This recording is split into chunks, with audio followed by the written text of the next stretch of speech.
Hello everyone, my name is Komal Lama and I am your chemistry educator.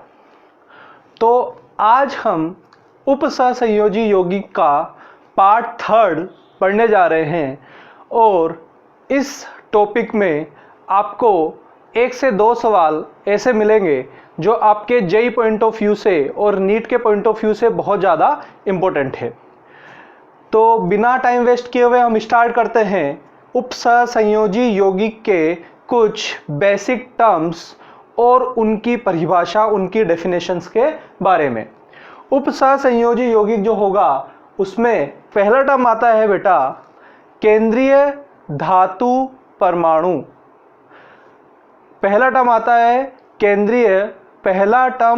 है केंद्रीय धातु परमाणु या केंद्रीय धातु आयन।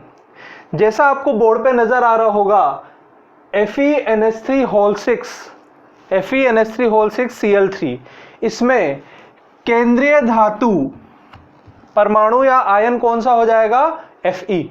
आयरन +2 यहां आपके केंद्रीय धातु परमाणु हो जाएगा क्योंकि यह आपके उपसहसंयोजी यौगिक का केंद्र है। दूसरा, इसकी परिभाषा क्या होगी? ये तो हमारी साधारण भाषा में अपन ने बोला जाता है, साधारण भाषा में राजस्थानी में, कि भैया केंद्रीय धातु परमाणु केंद्र में अवश्य है। पर इसमें आपके जो आयरन है उसकी परिभाषा, केंद्रीय धातु परमाणु की परिभाषा क्या हो जाएगी? तो उसको ध्यान से सुनिएगा। केंद्रीय धातु परमाणु एक ऐसा आयन है जो लोन पेयर को एक्सेप्ट करता है, लोन पेयर को ग्रहण करता है। किससे ग्रहण करता है? जो Cn- या NH3 आपको यहाँ पे दिख रहा होगा। NH3 ये लोन पेयर देगा, Fe+2 लोन पेयर लेगा। तो ऐसा आयन या ऐसा परमाणु जो लोन पेयर को ग्रहण करता है उसे क्या कहा जाता है? केंद्रीय धातु परमाणु कहा जाता है। क्लियर हो रहा होगा। नेक्स्ट इसके बाद बात करेंगे उपसहसंयोजी संख्या या समन्वय संख्या की। अब किसी भी उपसहसंयोजी यौगिक में जो लिगेंड होंगे उनकी संख्या को उपसहसंयोजी संख्या कहा जाता है। अगर आपने ये परिभाषा रट ली या ये आपने समझ लिया तो ये आपके गलत आंसर है, इसको ध्यान से सुनिएगा। उपसहसंयोजी संख्या का मतलब होता है केंद्रीय धातु परमाणु के द्वारा लिए गए लोन पेयर की संख्या। वो कितने लोन पेयर अपने अंदर एक्सेप्ट कर सकता है, ले सकता है, उसे क्या कहा जाता है? उपसहसंयोजी संख्या या समन्वय संख्या कहा जाता है। तीसरे पॉइंट पे हम आते हैं। यहां आप उपसहसंयोजी संख्या इस कॉम्प्लेक्स की बात करेंगे, एग्जाम्पल समझ लेते हैं। तो 6 लोन पेयर Fe+2 ले रहा होगा क्योंकि अमोनिया के पास एक ही लोन पेयर होता है। अगर कोई ऐसा लिगेंड आया जो 2 लोन पेयर रखता है तो वहां पे आपके वो लोन पेयरों की संख्या को हमेशा काउंट करना है, कितने लोन पेयर ले रहा है। तो यहाँ 6 लोन पेयर लेगा, इसलिए यहाँ उपसहसंयोजी संख्या कितनी हो जाएगी? 6 हो जाती है। नेक्स्ट बात करेंगे हम लिगेंड। लिगेंड क्या होता है? केंद्रीय धातु परमाणु को चारों तरफ से घेरने वाले और लोन पेयर दाता को क्या कहा जाता है? लिगेंड कहा जाता है। दोबारा सुन लीजिएगा, लिगेंड किसे कहते हैं? केंद्रीय धातु परमाणु जिन स्पीसीज से या परमाणुओं से या आयन से लोन पेयर को ग्रहण करता है उन स्पीसीज को क्या कहा जाता है? लिगेंड कहा जाता है। उनको लिगेंड कहा जाएगा। लिगेंड के बाद में हम बात करेंगे किसकी? दंतुकता की। दंतुकता क्या होती है? तो एक लिगेंड है, माना कि एक लिगेंड है अमोनिया। वो जो लिगेंड होगा वो लिगेंड एक लोन पेयर दे रहा है, तो उसकी दंतुकता कितनी हो जाएगी? 1 हो जाएगी। आई बात समझ में? अगर कोई लिगेंड है, जैसे एक लिगेंड लिखता हूं मैं यहाँ पे CH2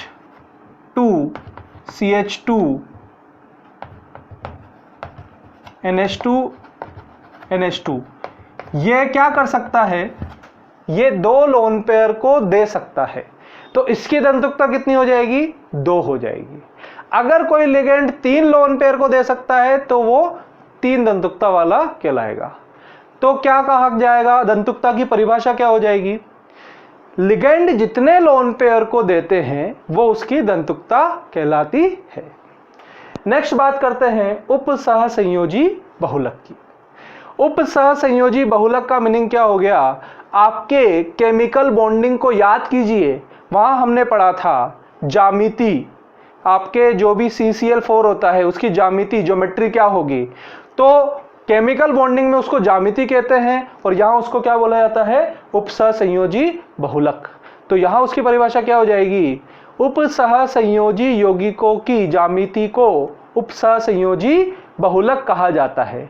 ये ज्यामिति के एग्जाम्पल हो जाएंगे टेट्राहेड्रल, हमने पढ़ा था चतुष्फलकीय ज्यामिति जो होती है वो हो सकती है, आपके ट्राइगुलर बाइपिरामिडल आपके ज्यामिति हो सकती है। तो इस प्रकार जो होगा वो आपकी उपसहसंयोजी बहुलक हो जाएगा।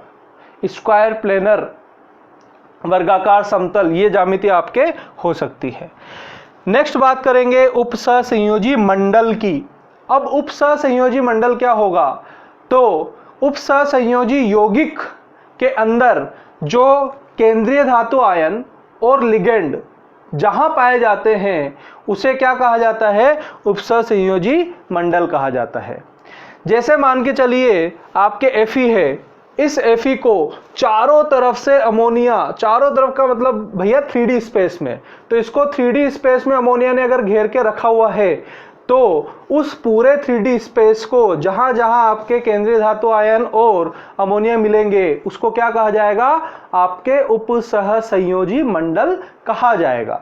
उपसहसंयोजी मंडल को रिप्रेजेंट करने का तरीका होता है, इसे हम हमेशा स्क्वायर ब्रैकेट के अंदर रखते हैं। तो ये क्या हो गया? आपके उपसहसंयोजी मंडल हो जाएगा। नेक्स्ट हमारे आता है आयनिक मंडल। तो उपसहसंयोजी मंडल के अलावा जो पार्ट है जो आपको यहां दिख रहा होगा बाहर वाला पार्ट, इसको क्या कहते हैं? हम आयनिक मंडल कहते हैं। आयनिक मंडल की परिभाषा क्या हो जाएगी? जो आपके उपसहसंयोजी यौगिकों से आयनिक बंध बनाते हैं, जो स्पीशीज आपके उपसहसंयोजी यौगिकों से आयनिक बंध बनाते हैं उनको क्या कहा जाता है? आयनिक मंडल कहा जाता है।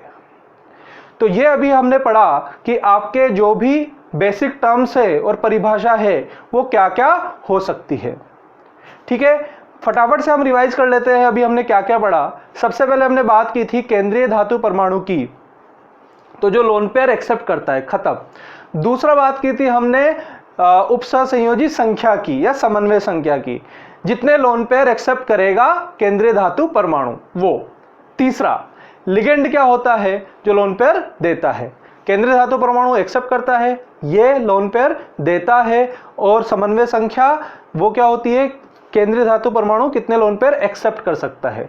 दंतुकता क्या होती है? लिगेंड कितने लोन पेयर दे सकता है।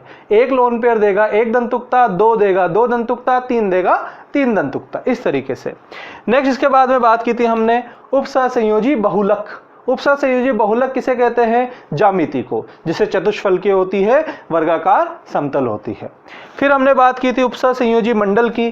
तो किसी भी उपसहसंयोजी यौगिक में आपके वह मंडल जहां आपके केंद्रीय धातु आयन और आपके लिगेंड पाए जाते हैं। आयनिक मंडल क्या होगा? इनको छोड़ के स्क्वायर ब्रैकेट के बाहर वाला पार्ट आयनिक मंडल, अंदर वाला पार्ट उपसहसंयोजी मंडल हो जाता है। समझ में आ रहा होगा क्या मैं बता रहा हूं आपको। तो इसके बाद हम बात करते हैं अब कुछ ऐसे इंपॉर्टेंट क्वेश्चंस की जो हमें एग्जाम में मिल सकते हैं। चलिए, ये एग्जाम का जो मैं बात करता हूं हमेशा, उसमें आपके आईआईटी, जेई और नीट तीनों की बात यहाँ पे करेंगे हम। आईआईटी जेई के अंदर और नीट के अंदर और 12th बोर्ड के अंदर, तीनों एग्जाम के अंदर आपके यहाँ पे हम तीनों की बात करता हूं मैं। तो उसको आप इसको स्पेसिफिकली आप समझिएगा कि आपके नीट में, 12th में और आईआईटी जेई तीनों में ये सवाल आपके पूछा, किसी में भी ये सवाल पूछा जा सकता है, सबके लिए इंपॉर्टेंट है। चलिए स्टार्ट करते हैं। हमने यहाँ क्या ज्ञात करना है बेटा? केंद्रीय धातु परमाणु क्या है और उसका ऑक्सीडेशन नंबर क्या है। ऑक्सीडेशन नंबर का मतलब हो गया ऑक्सीकरण संख्या, केंद्रीय धातु परमाणु कौन सा है और उसकी ऑक्सीकरण संख्या क्या होती है। पहला एग्जांपल ले लेते हैं, K4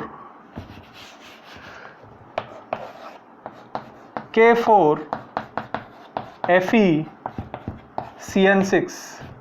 K4 FeCN6 के अंदर आयरन जो होगा केंद्रीय धातु परमाणु होगा, पर इसकी आपके ऑक्सीकरण संख्या कितनी होगी वो देख लेते हैं। तो बेटा इसको निकालने का एक तरीका है, आपको पहले भी पढ़ाया होगा, रेडॉक्स रिएक्शन आपने अगर पढ़ी है तो वहाँ आपको बताया गया होगा कि कैसे निकालते हैं। पोटेशियम जो होगा उसका कितना होता है ऑक्सीकरण अंक, +1। कितने पोटेशियम है अपने पास में, 4। आयरन का कितना होगा, x। Cn का कितना होता है, -1। कितने Cn है, 6। और सभी का योग कितना होगा, 0। तो यहाँ से निकाल के बताओ कितना आ रहा है, +4। यहाँ से निकाल के बताओ कितना आ रहा है, -6। तो x इक्वल टू कितना हो जाएगा हमारे पास में, +2। तो ये आयरन क्या हो जाएगा, +2। तो ऑक्सीकरण संख्या निकालने में कुछ नहीं करना, सभी ऑक्सीकरण संख्याओं का योग 0 कर देना है। अगर न्यूट्रल आयन है तो, अगर केटायन है तो यहाँ अगर मान लो +1 चार्ज आ रहा है तो इक्वल टू +1, एनायन है और -2 चार्ज आ रहा है तो -2 यहाँ पे आपको लिखना है, आपके ऑक्सीकरण अंक वहाँ पे उसका आ जाएगा। अब ये सवाल जो है ये आपके IIT के अंदर नहीं पूछा जाता, क्योंकि ये बहुत बेसिक सवाल है, ये बोर्ड के अंदर आपके पूछ सकते हैं। दूसरा इस पे हम बात करते हैं और कौन सा जो है IIT के लिए इम्पोर्टेंट है, तो बेटा और आपके बोर्ड के पॉइंट ऑफ व्यू से भी इम्पोर्टेंट है। एक कॉम्प्लेक्स आता है जिसे बोला जाता है सिस